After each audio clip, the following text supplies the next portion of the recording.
Hi, I'm Peter Reinhardt, and welcome to the Johnson & Wales International Symposium on Bread. I'm coming to you from the Hance Auditorium in Charlotte, North Carolina, where we've held the last 4 bread symposiums, and as you can see, there's nobody here but me. And this is where we usually have it. The seats are all empty because this year, thanks to you, the symposium will be presented online, virtually, in our new presentation hall, which is where I will join you in just a minute.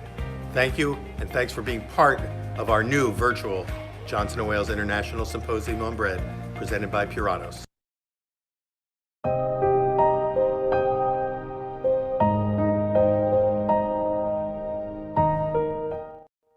Welcome again. Throughout the entire symposium, I'll be thanking our generous sponsors over and over again, and ask that you do as well by visiting their booths and pavilions in the exhibitor hall.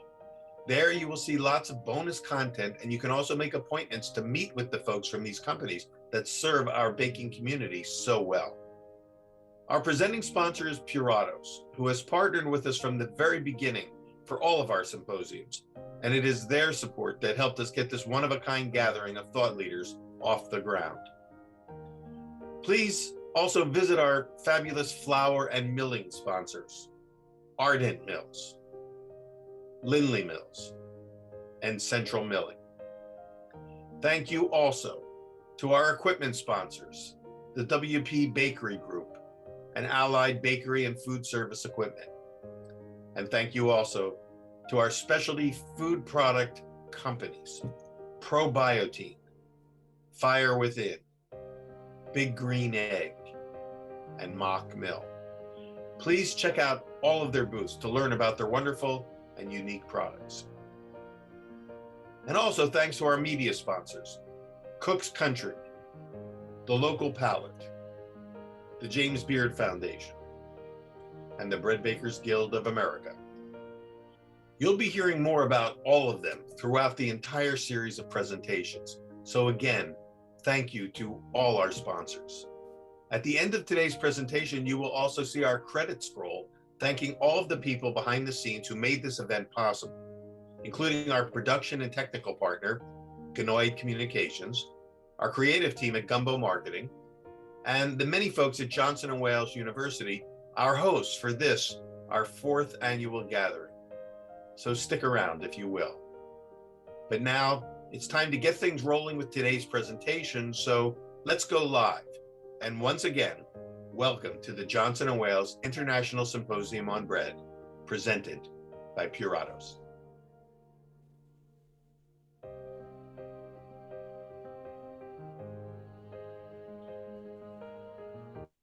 Hello again.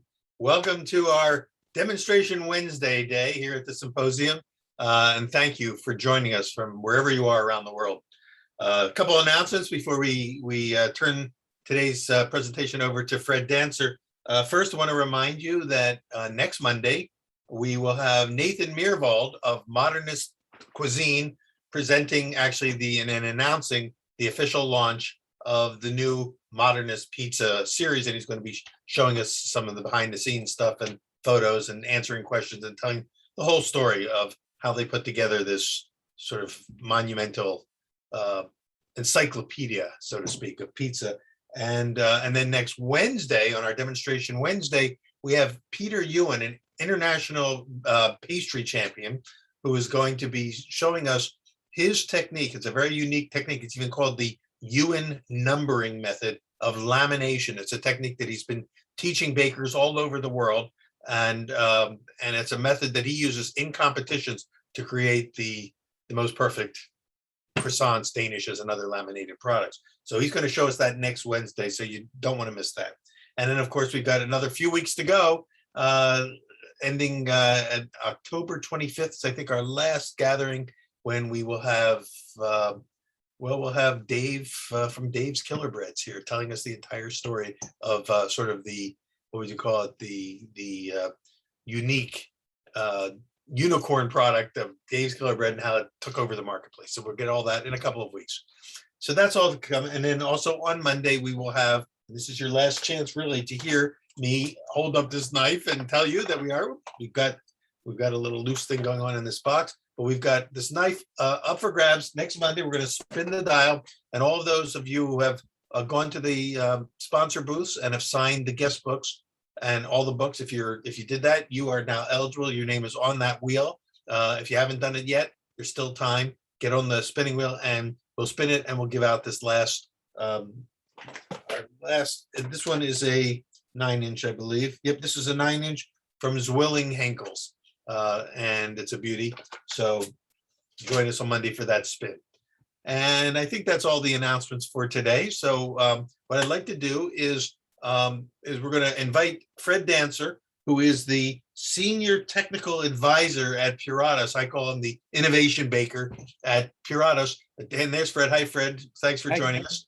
We're going to turn this over to you in a couple minutes. But before we actually start talking and to each other, why don't we show a video that you provided for us that will kind of set the stage for today's presentation on the famous bread of, well, I call it a Pugliese bread, but it's really the Altamura bread. Is that a very specific area in Puglia? Is it sort of narrowing it down to one specific town in Puglia? Yeah, it's basically one town, and that's where they started this Durham wheat bread. It's been around forever, and Carl does a real wonderful job of explaining the history of it in the upcoming video. And many of you have seen another video Carl did where he goes to Altamura himself. This is a different video. This builds on that one, so we're going to let him take it from here. Gita, why don't you go ahead and roll that video, and then we'll come back and join you live after the video. It's about 7 minutes long.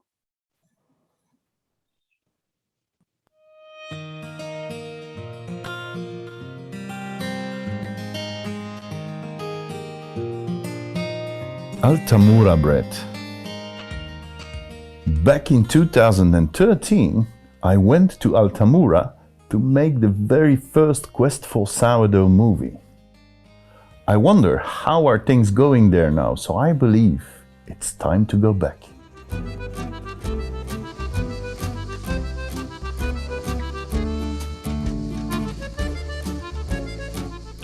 What I remember is that the flour from Altamura gives some specific characteristics to the bread. Let's listen to Isabella, what she has to tell us. Il prodotto, che è ottenuto con la semola rimacinata, ha una crosta ambrata e una molica soffice, e una delle caratteristiche più importanti è che assorbe un quantitativo di acqua maggiore rispetto alla media degli altri cereali, e questo permette di avere una durabilità del prodotto e una sofficità. In the past, big loaves of almost 13 pounds or 6 kilos were produced to feed farmers and shepherds in the fields. Therefore, the breads needed a shelf life of 2 weeks. Today, the average bread weighs 1 kilo or 2 pounds. The flour and water from the Apulian aqueduct in combination with the oak used to heat the wood-fired ovens give the bread its typical fragrance. The most important ingredient for us remains the sourdough. Nunzio will explain to us why. Allora, il lievito madre di Altamura e il pane di Altamura è differente dagli altri pani perché è un pane prodotto solamente con grano duro, è più alto di qualità rispetto agli altri grani.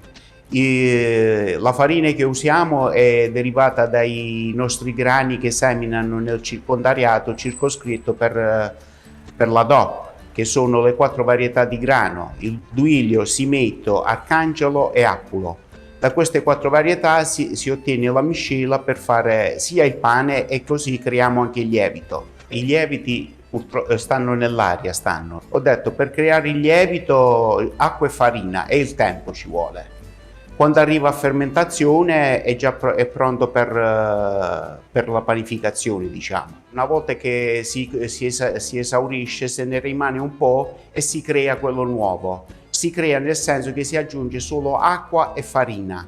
Si porta a una temperatura di 24 gradi, quando è maturato li si abbassa la temperatura a 6 gradi e lo teniamo per il consumo giornaliero, diciamo. What's amazing about Altamura's bread is that the tradition is still alive. It has been the same for centuries. Written records show it started with Horace in 37 BC, making the best bread in the Roman Empire. Since then, the history has been continued. During the medieval times, local authorities wanted to control the consumption of such an important raw material as durum wheat. The breads prepared by the housewives had to be baked in the communal oven. Passavano i fornai a chiedere se quel giorno lì impastavano il pane o meno, quindi in dialetto altamurano si diceva Maria, atrumbuè, e quella diceva sì. Quanto pane? 2 panettone, quindi erano 2 pani grandi e un pane piccolo, e quindi poi alla seconda ora si passava il fornaio a ritirare questa massa del pane che poi si portava nei forni comuni. This process was therefore a choral act on a social and cultural level, in which the private life would intersect with the public one. To recognize to whom the breads belonged after baking, each family had its own stamp with their initials. If a family didn't have it, the baker would draw a cross over the bread to identify it. The tradition of Altamura bread is still very alive today, in several different ways. Come si faceva una volta il lievito madre, così si fa adesso, soltanto che chi si è munito di un fermentatore per salvaguardare sia il lavoro e anche la qualità del prodotto, come ce l'ho io per esempio, cioè il fermentatore, e ce l'abbiamo lì dentro. Another thing that makes the bread from Altamura rather unique, and that's being the first bread in Europe receiving the DOP nomination, the Protected Designation of Origin status. An official and legal guideline was created to define the whole production process, including the type of durum wheat that had to be used, the water, the temperature, and all the specifications of the baking and resting of the dough, and of course, the sourdough. Per produrre il pane DOP di Altamura esiste un disciplinare. Questo disciplinare ha la funzione di andare a definire il grano coltivato. Il pane DOP di Altamura è prodotto solo ed esclusivamente con grano coltivato nei paesi limitrofi e circoscritti ad Altamura. All Altamura bread produced under this protocol is given the DOP logo. A consortium was also created to preserve the tradition. Faccio questo lavoro perché il mio papà, reduce dalla seconda guerra mondiale, mi prende per mano all'età di 8 anni e mi porta e dice: tu devi fare il pane. Devi fare il pane perché il pane è tutto, con un pezzettino di formaggio ti mangi 1 chilo di pane, quindi il pane è tutto. E mi ha accompagnato mano nella mano a fare questo lavoro, a scegliere il lavoro da fare da grande. Sono cresciuto, oggi ho un'azienda. Oggi sono diventato il presidente del consorzio del pane di Altamura DOP.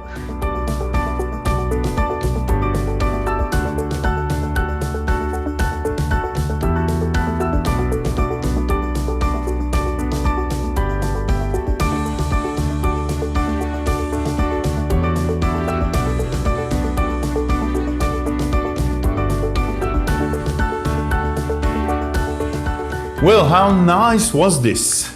Seeing Nunzio back after almost 10 years, that he's still baking this Altamura bread with a lot of passion and a lot of love, actually. We've seen that the flour is amazing that you find there in Altamura, and that sourdough is a very unique sourdough that we have here in our collection. Not to speak about the taste and the flavor of this bread. So who knows what would happen if we go back 10 years from now. I hope you enjoyed and that you follow me on one of my next Questful Sourdoughs.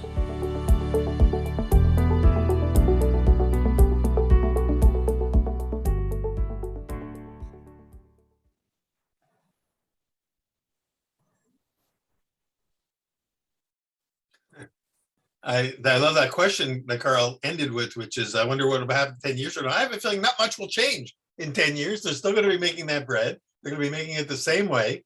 And everyone in the video will probably still be there making it because this is a traditional bread that's been around for a long, long time. And it, in a sense, is it represents the cultural identity of the people of that town and of that region. So Fred, welcome, by the way, Fred Danser. Thank you for joining us today. And Thanks for having me. Yep. what do you know about this? Have you ever had it straight from the ovens from there? I've never been there. It's still one of my goals before leaving Parados at some point. I think we're going to have a technical meeting somewhere in that region just to try the bread. But it's definitely unique with the crust and the crumb color, because it's 100% Durham wheat flour. It's a very high protein flour, but at the same point, when you use high protein, you're thinking of a high gluten type thing. But the Durham flour, it doesn't produce a really good gluten structure, which gives the bread that nice cake-like short bite feel and a unique earthy flavor that it has. It's of course, the flour itself is just beautiful. That color, it almost glows. And maybe for those, and most of the people who are watching are pretty bread savvy, obviously, but could you explain a little bit more about Durham flour, how it's distinct from the regular, bread flours that we're used to here, and its different properties and qualities? Yeah, well, Durham, just add to that before you answer. They mentioned that there were 4 distinct strains of Durham that they identified at the very beginning. And if there's anything you can add if that fits into your description, please add. yeah, no, there are 4 distinct types of Durham wheat that they grow there in that region. For the Altamura bread, they have to use the Durham wheat that's milled in that region. They can't use it from anywhere else in order to call it Altamura. So you can make here using 100% Durham flour, but please don't ever call it Altamura, because they'll get very upset, and they could probably sue you because they do have that marker that says that it's pure process. Well, can we get that flour directly from the region there, and will they allow us to call it Altamura bread if we use their flour? Yeah, I mean, they do produce enough that's distributed. You still need the process that calls it, the Altamura bread. And again, it's one of the hardest wheats. The endosperm is yellow, which gives it that yellow color. And when you mill it to a point of flour, you have Durham flour. But one grade up higher, for people that know semolina, it's more of the coarse Durham wheat. Same wheat, just a different grind. Exactly. It's grittier, the semolina. And we know semolina mostly, I guess, for its use in pasta. So what makes it a great pasta flour? Again, when I said with it doesn't produce a lot of gluten, it keeps it kind of weak. So it's excellent for pasta. It's good for producing that nice, smooth, short bite, which makes a great pasta. And as we can see, it makes a wonderful bread as well. Yeah, it's incredible. It reminds me when they were describing the designation, the DOP title they called it. It reminds me so much of what happens in Naples with pizza. Is that the rules that they have governing how it can be, in order to be called the Altamura bread, has to follow these rules, just like the Neapolitan pizza has to follow the Naples pizza rules. They referred to in the video to PDO bread. They kept calling it the Altamura PDO, and then later they called the Pane DOP. Is PDO and DOP the same, and they just different order of letters that mean the designation, or is it something else? Yeah, no, I'm not familiar with the 2 different designations.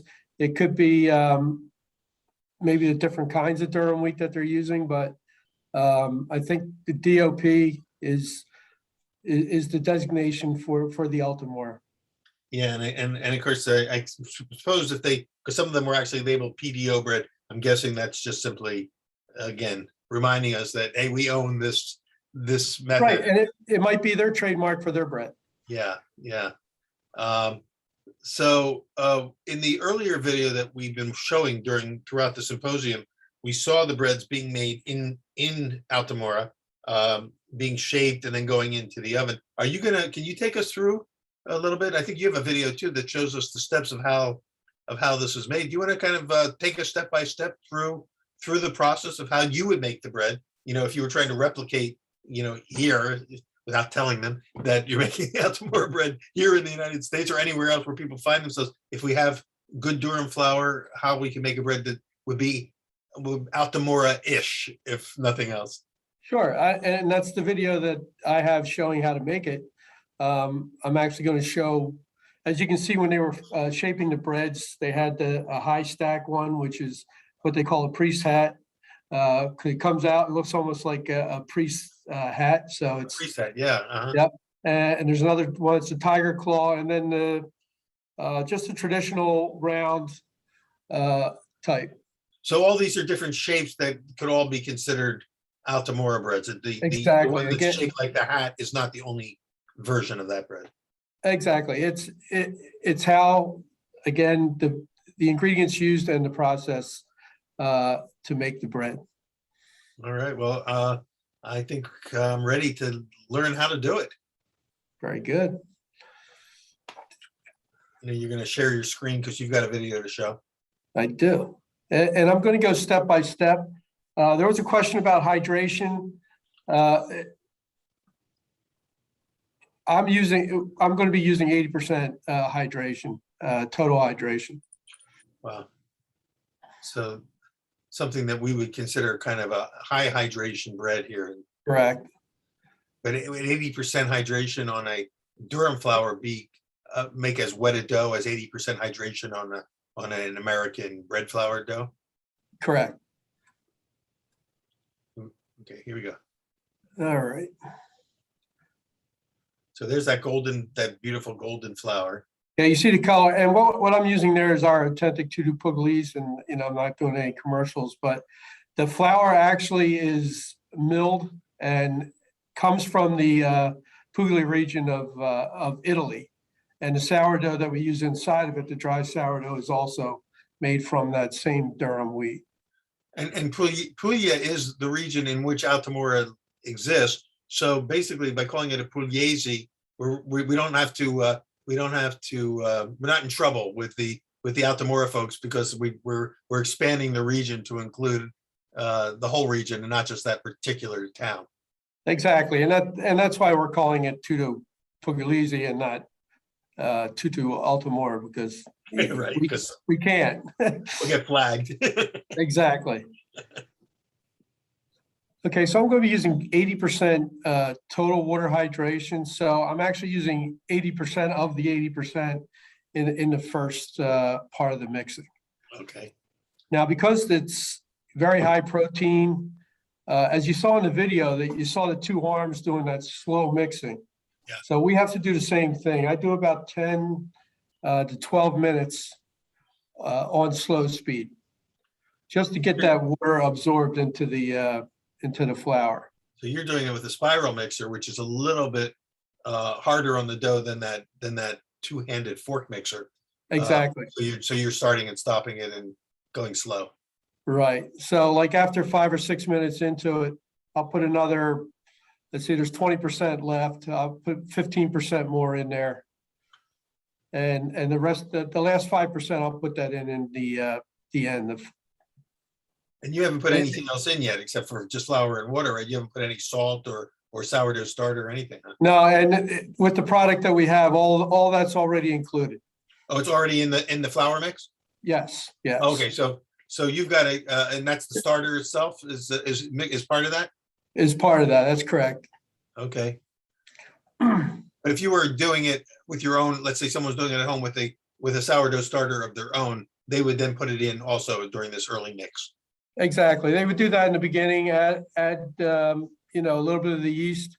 Well, they don't use any yeast. They just use their Levito Naturel, their sourdough, and put that in the beginning. And then after it's done mixing, again, it's 10 to 12 minutes on low and maybe 3 to 5 minutes on high with a spiral mixer, because you're really not looking to develop a really good, cell structure or gluten structure.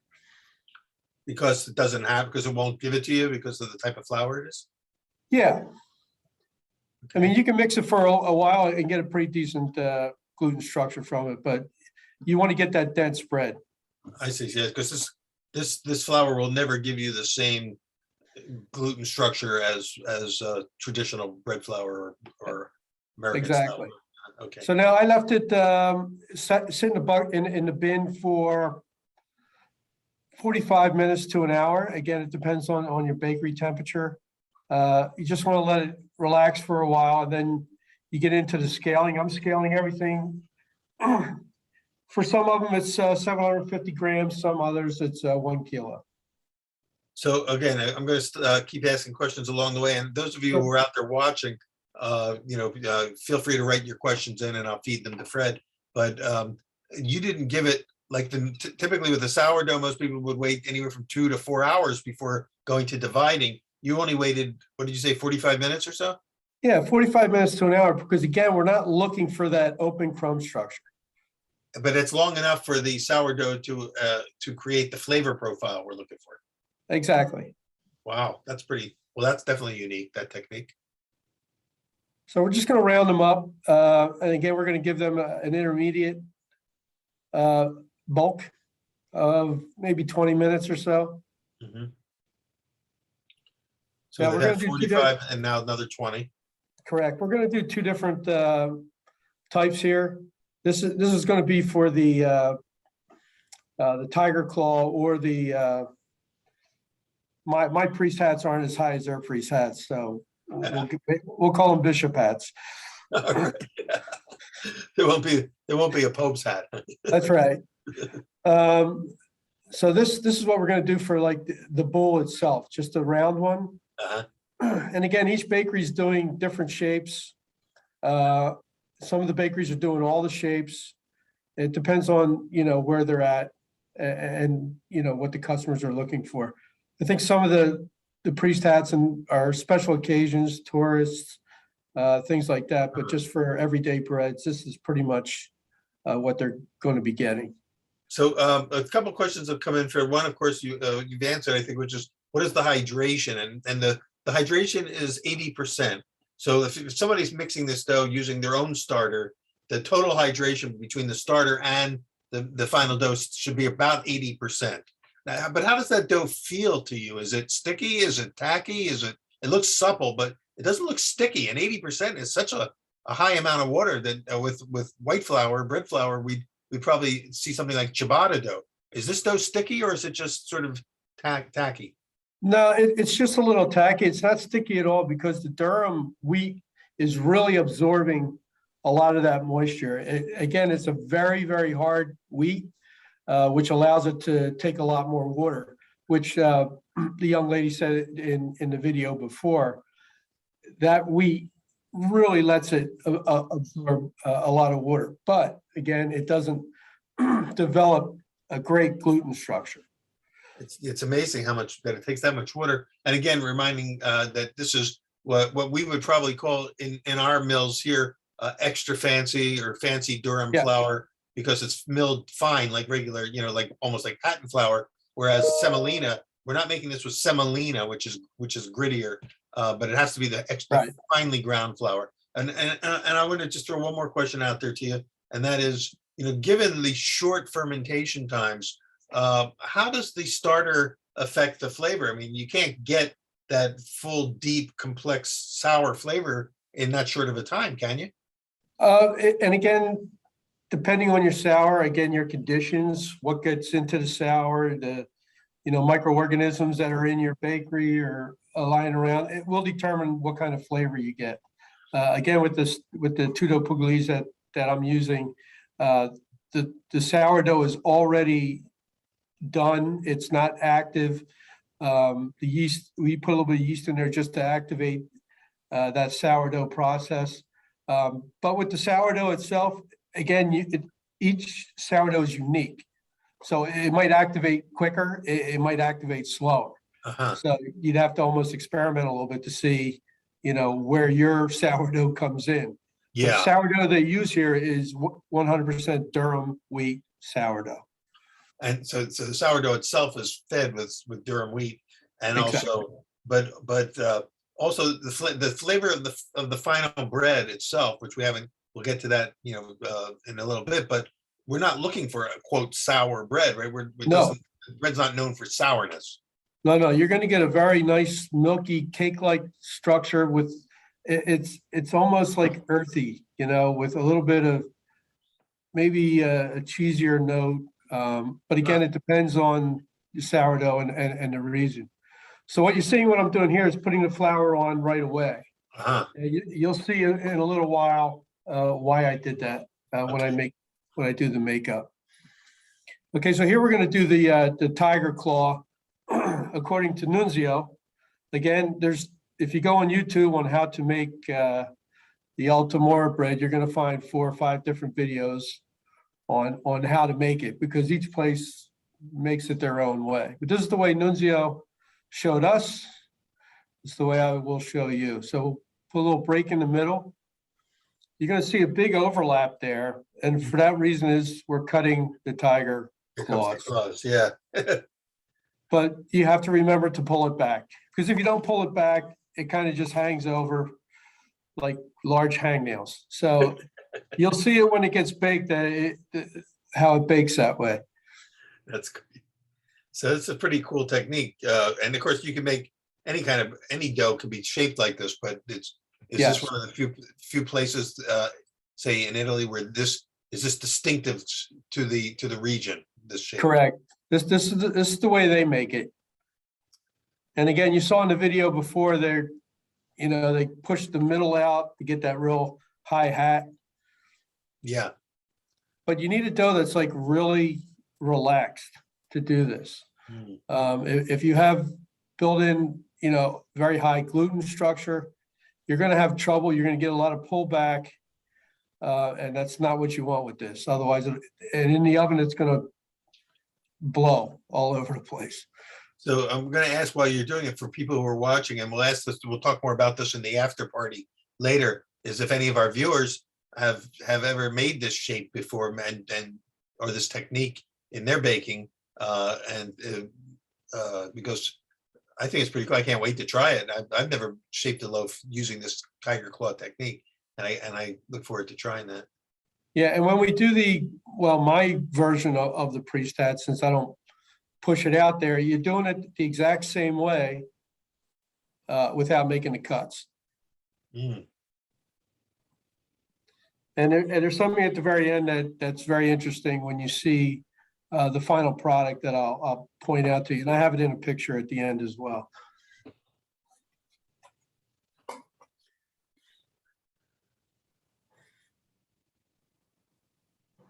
On those little folds that you're doing on either end, what is the function of that fold? Does that just thicken the end pieces, or exactly? Yeah, because if you leave it open, then you're liable to get gaps.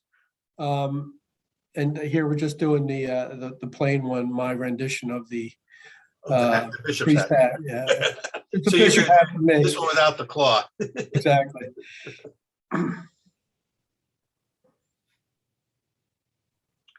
So it's really exactly the same, except for omitting the claw cut. Exactly. Yeah, that's cool. And you get a really different look when they're done too. And again, you don't want to have it hanging over. You want to bring it back a little bit just so you have that bottom lip. And when I'm using, you can't tell from the video that we saw with Carl, the early video, where they went very quickly through that. Yeah. You can't tell all these steps that you're doing now. They kind of pick it up and zoom, and it's done. But there's a lot of different moves that are taking place here. Yeah, and I'm using Durham flour for my dusting flour as well. Well, yeah, I guess you would have to be able to call it 100% Durham wheat flour. Yeah, right. No, we're not going to get any of that, turkey red or anything mixed up in this. So as you can see there in the bowl, that's a semolina. So it's almost like a very fine cornmeal, but that's what I use for loading and or storing if I'm doing stuff overnight. I like using semolina instead of corn. Yeah, and it allows you to stay in the Durham family. Yeah. And here they are in the oven. They Wow. sat, after that was done, after they were molded, they sat for another 15 or 20 minutes, no proof box, and then just loaded into the oven. So again, we're not looking for a big rise because, as you said earlier, the gluten strength isn't there to be able to support a large rise.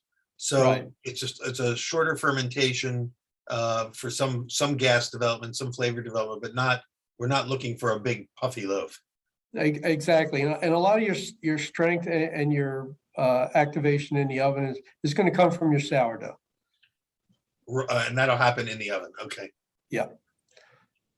And mixing, of course. So this is their traditional brown everyday bread. And what they do is they flatten it out more towards the outside. You know, they keep the kind of the bowl in the middle and just flatten it out to the outside.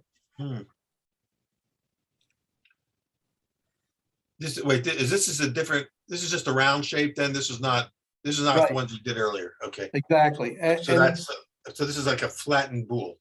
Exactly. And this is just another one of their shapes. And then they'll score it. They'll either do like a square box score or they'll do a score like this. I see. Well, that's nice. But you wouldn't do the score for the bishop's hat or for the tiger claw. You certainly can, but no. And Yeah. you'll see in a picture a couple of them I did. Again, it's entirely up to you, your bakery, or. Yeah, that's cool. So, and they are springing pretty well in the oven. By the way, there's a couple questions that have come in. Let me feed them to you. One is, would you want to make a Durham sourdough starter? Yes, you said that to do this authentically, the starter itself also is made from Durham flour, correct? Exactly. Yes.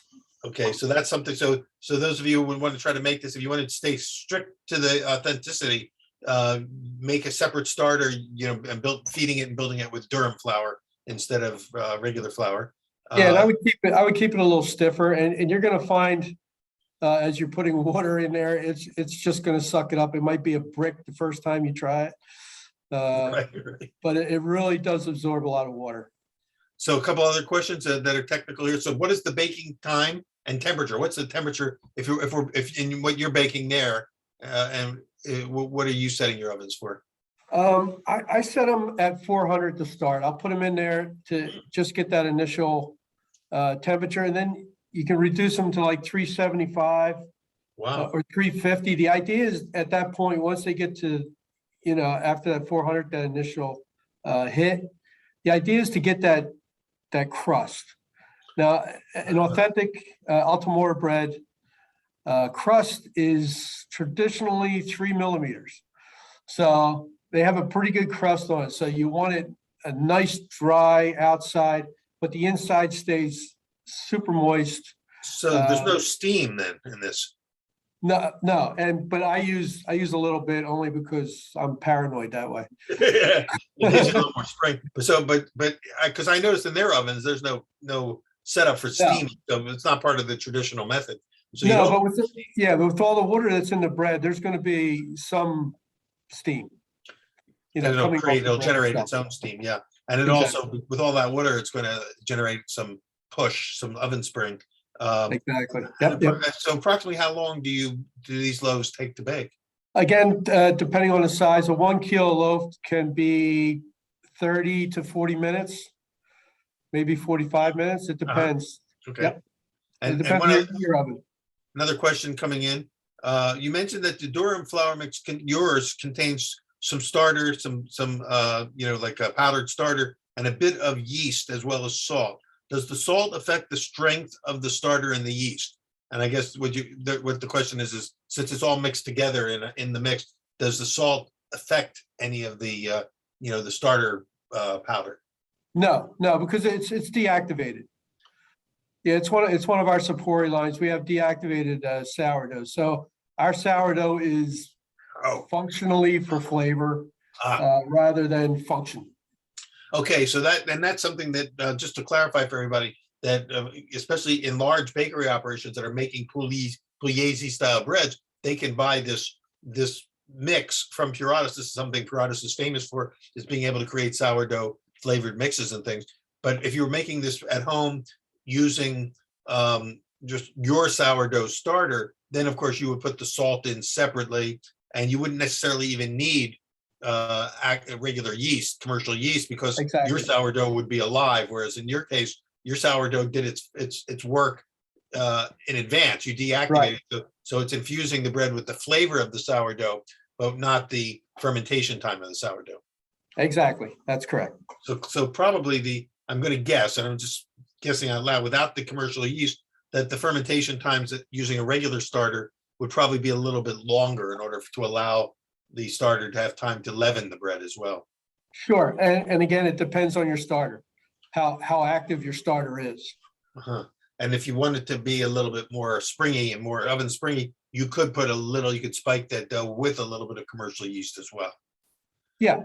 As long as you're not going for the DOP, knockoff, but you're just going for something that's Altamura-ish instead of. Yeah. Yeah. And the salt level on this is like 1.75%. Okay, good. You answered my next question. So that's good to know. It's not 2%, it's about 1.75% of the total flour weight. Okay. Yeah. Great. Most everything in Europe, and they're all below 1.8 or below. Okay, great. Thanks. Okay. We get to the baking, and then you get to see me pulling the bread out. Here it comes. So there's the ones that you scored. Somebody asked the question, Gene asked, what's the shape of the bread that looked like the conical dunce cap? Well, they're all coming out. You just called the priest had a dunce cap, Gene. we won't tell anybody. We won't tell you. By the end of my video, I'll be wearing a dunce cap. That's fine. So that was the shape, and so you'll see that one in a second. That's coming. And then another one says, somebody else says, Caputo sells an Amazon Semolina di Grano Duro for which is great. I guess their version. It's another mill, Caputo. They have their own version of a Durham flour that is but they call it Semolina di Grano. So that means it sounds like it's more semolina. Oh, it's twice milled. Okay. So there are some other brands, but this is, in the end, it's all about using Durham flour, finely milled. Exactly. And you see the nice golden and even the yellow in between the cracks. Yeah. That's where you're going to get that really nice. And we're going to see inside these breads in a second. Is that where that flour dusting that you put on the loaf gives you the contrast to create that look? Exactly. Yes. Yep. And again, it's Durham flour, so it's going to be even a different shade of not the white. And you can see here, it's a little more dense. It's nice and yellow, and you get that real nice crust. See that nice crust on it. Yeah. So one of the characteristics of this bread is that you want that thick, crackly crust as opposed to a thin cracker-like crust. Yes, and you get that nice milky yellow color. But that's a good photo. It makes you really want to eat it. Can you describe a little bit of the flavor of the bread? What are the characteristics of this flour's flavor? Again, it's more of a milky, short bite, earthy. Since you're using like 100% of this Durham flour, it's more earthy. Is it sweeter? Depending on the sourdough, you get a little bit of that cheesier note as well. Yeah. Is the flour itself, if you were to do a comparative tasting of just the flours, if you made a paste out of the flour of this and an American white flour or other types of wheat flours, would you say that it's naturally sweeter or any other noticeable differences in flavor? I'm guessing that the golden color means that there's a lot of beta carotene in this wheat. The yellow color comes from actually the endosperm of the Durham wheat is yellow. Yeah. I was just guessing that yellow in the endosperm is represents beta carotene. That's part of the wheat. But I may be wrong. That's my assumption. But so it's already a yellow flour. Yeah. And there's the cap is coming out. Actually, All right, so Yeah, it doesn't look as much as tall as a dunce cap as like we saw in their video, but it seemed like it went more vertical. It looks like this is not you quite want it to open up a little bit just so you get that nice, and you'll see why in a second, why we want it to look like this. Again, you get a nice crust on it. That's great. Almost, wow, up close like that looks like a biscuit almost. Or scone, oh yeah. Yep, very short, and here come the tiger claws, All right. which is also one of their traditional shapes as well. With the tiger claw, you almost feel like you want to break off one of those claws and just eat it like a Yeah. a roll. Yeah, and that's what they do.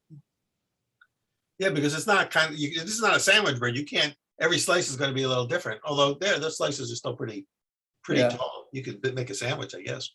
So the love of the bread in Altamura, you have the shape of the heart when you cut this bread.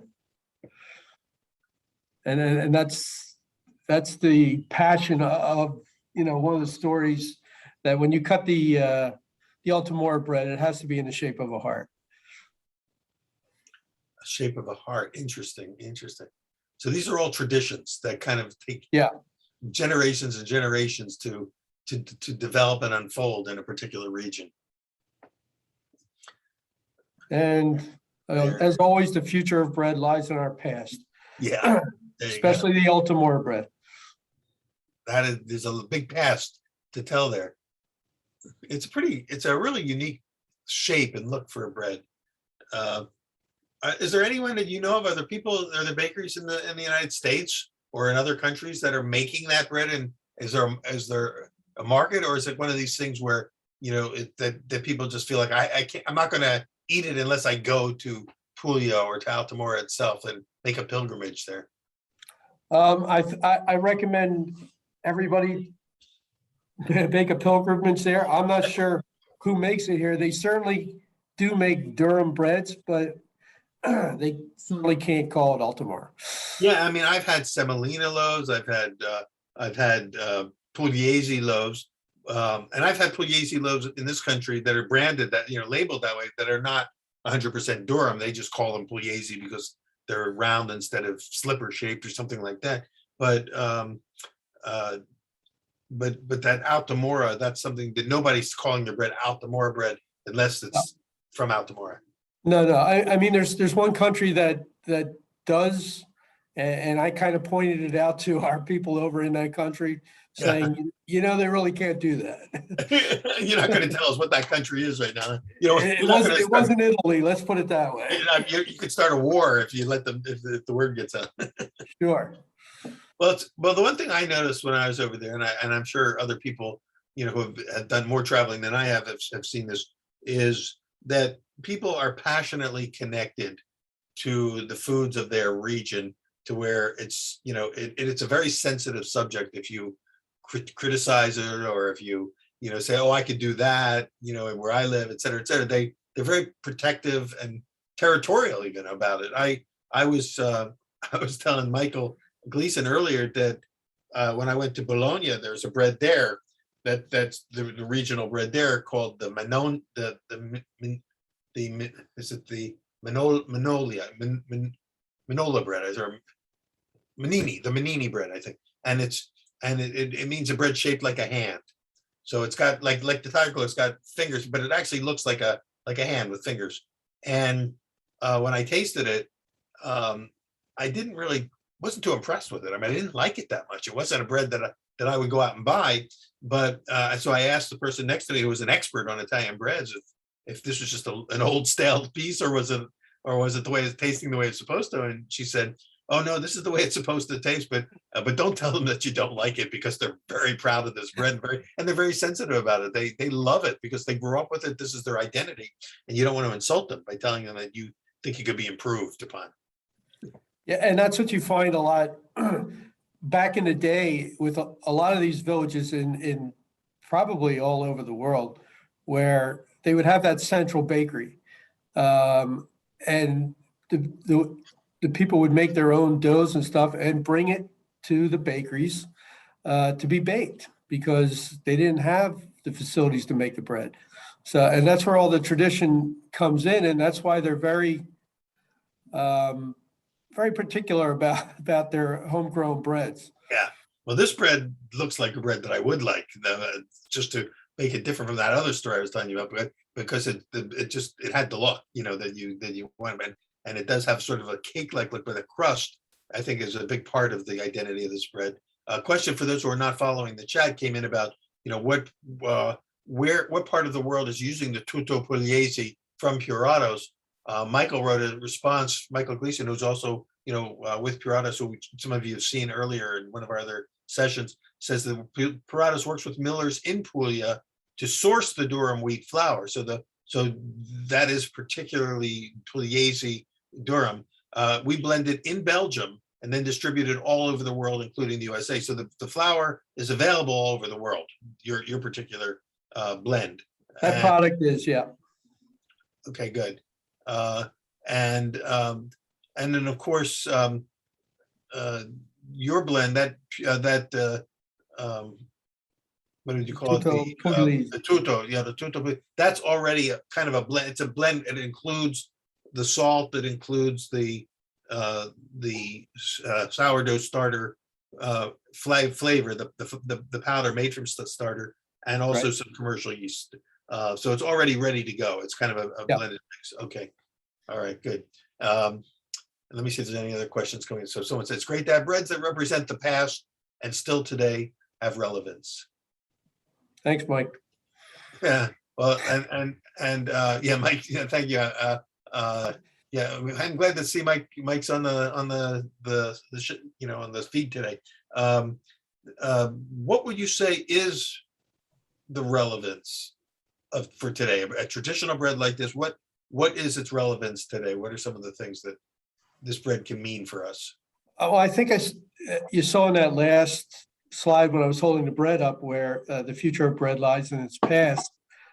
I think people are looking for more natural, good tasting, not so much commercial, but something to complement the commercial aisles, and even the commercial aisles are starting to use sourdoughs in their products just to get the flavor back. And of course, we all know that the sourdough is from the past. Technology of sourdough is, a mistake back in Egypt, when some water got some flour lying around, and then you have sourdough. I think we were taken back a little bit by the production of yeast. I think it's set back a little bit, made it easier for people, but I think we've come full circle now, and people are looking for that authentic type of bread. Yeah, it seems like there's a flavor profile that exists from sourdoughs, whether it's from a premix or a starter that you keep yourself. There's a flavor profile that you can't get from just leavening your bread with commercial yeast. Even if you slow the fermentation down, you're not going to get that particular level of complexity because of all the lactic and acetic activity that's going on in the starter that's not going to happen from just regular yeast. And everything that's in the air all over the world, all over the country in different parts, you're going to get different flavor profiles from everywhere. Yeah, it's pretty amazing. And of course, we know that Carl is camped out at this sourdough, the Puratos sourdough library, and sees like 120 or 140 different flavor profiles that are coming to him from all over the world, and can track that and chart it. So it's amazing how just in the last few years, global interest has spiked in sourdough. It's always been with us, and yet suddenly now everybody's really interested in it. Yeah, I think flavor is the key. So can you talk without revealing any trade secrets or things that will get you in trouble with the boss? Can talk about any things that we should be looking for in the future, product types that will come out that we haven't seen or that we hope to see soon? Well, I can say plant-based, but with bread, pretty much it's all plant-based. So grains and seeds, combinations of different grains and seeds. Again, the past brings ancient grains, more healthy, gut healthy products. People are looking for products that are going to make them feel better and not bogged down. It's amazing the transition where if you have a great marketing team like we do, you put it out there and then you market it so people not only believe it, but they feel it and they'll go through it. And you just got to set off a couple light bulbs in people's heads to say, hey, that makes a lot of sense, and you just got to get the word out there, and that's what we're trying to do. Somebody asked the question, can you talk a little bit about your own baking background, your background, and what your role is and what your work at Puratos is? I can. I mean, I imagine part of your job is you go where they send you, but actually, I'm at a point now where I try to get them to send me where I think I can do more good with sourdoughs and grains and seeds and stuff like that. I think there's a lot of potential out there. For myself, I've been baking over 50 years. We had a family bakery that started in 1969. I've been with Puratos 16 years and basically primarily focused on, excuse me, authentic and sapori and soft grains, but I dabble in the large industries as well to troubleshoot their issues.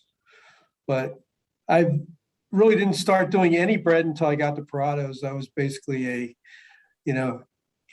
family cake decorator, production guy, clean the floors, do everything. Where was your family bakery? It was in the same area here in New Jersey. We had two different bakeries, but it was mostly pastries, cakes, cookies, some bread on the side, but primarily it was on the pastry side. Interesting.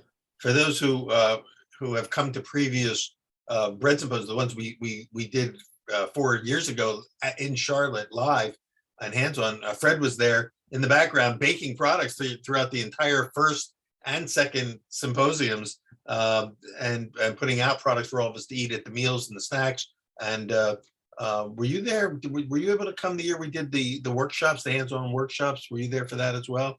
Or was that... I was there, but I didn't stay for the workshops afterwards. Okay, so some of you may have already met Fred and tasted some of his products.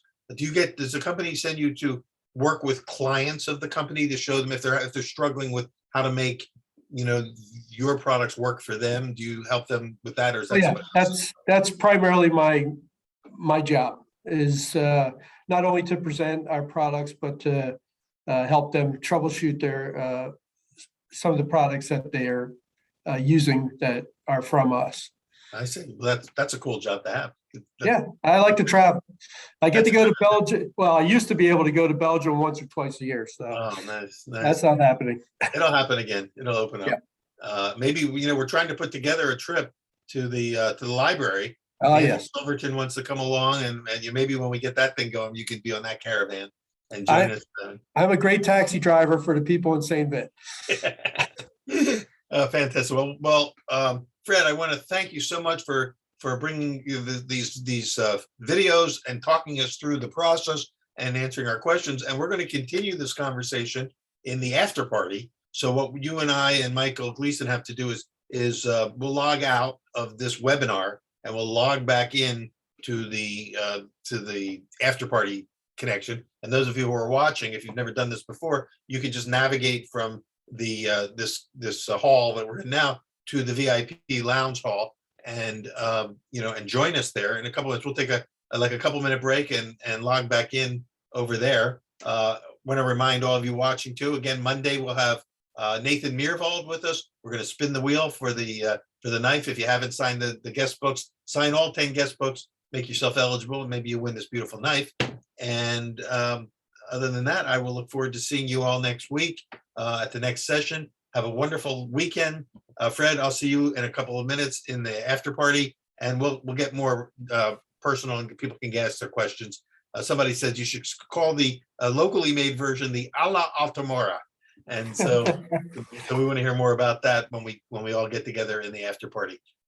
See you all next time. Thank you so much for being part of the International Symposium on Bread presented by Puratos. And thank you, Puratos, for letting us have Fred today and for all the work that he's doing. See you soon.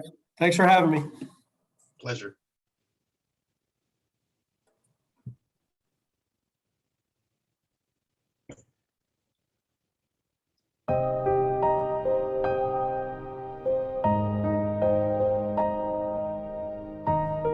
Thank you to our team behind the scenes. Our event technical and production partners, Ganoid Communications, including our producer, Gurmit Singh, and his team, Jita Gajaria, Gagandeep Singh, and Jaydev Kashari. Thanks also to Ted Nelson and Lael Fretzel of our creative and marketing team at Gumbo Marketing, and the many folks at Johnson & Wales University who supported me throughout this event.